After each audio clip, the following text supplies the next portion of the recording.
بسم اللہ الرحمن الرحیم۔ ہم نے آج کے لیسن میں پڑھنا ہے جو ہماری دو علامات رہ گئی تھی۔ دو علامات ہم نے پڑھ لی تھی، جزم اور شد۔ دو علامات ہماری رہ گئی تھی، چھوٹی مد اور بڑی مد۔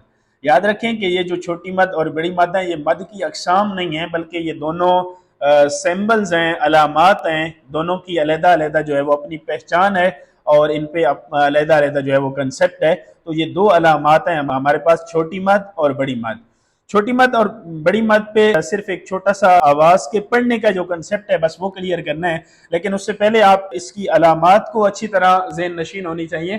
یعنی یہ جو علامت ہے المدا کی طرح جو ہوتی ہے تھوڑی سی، اس کو ہم چھوٹی مد کہتے ہیں، اور یہ جو دوسری علامت ہے یہ المدا کی طرح نہیں ہے، یہ اس سے تھوڑا سا ڈیفرنٹ ہے، تو اس کو ہم بڑی مد کہتے ہیں۔ تو سب سے پہلے آپ اس کی علامات کو نوٹ کریں کہ چھوٹی مد کی جو علامت ہے وہ کس طرح کی دکھتی ہے اور بڑی مد کی جو علامت ہے وہ کس طرح کی ہے۔ تو اس پہ جو کنسپٹ ہے وہ بڑا سمپل سا ہے کہ چھوٹی مد اور بڑی مد کے متعلق ایک پہلے تو یہ بات ذہن میں رکھ لیں کہ یہ جب بھی آئیں گی حروف مدہ پہ آئیں گی یا کھڑی حرکات پہ آئیں گی، حروف مدہ اور کھڑی حرکات کے علاوہ نہیں آئیں گی۔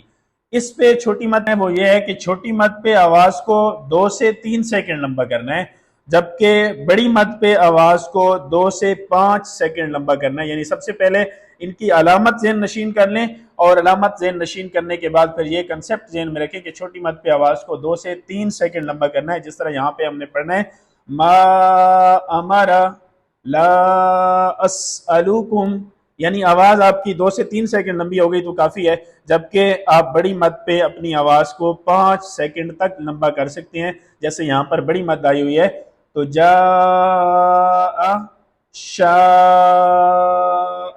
تو یہاں پر آواز آپ کی 5 سیکنڈ تک لمبی ہو سکتی ہے۔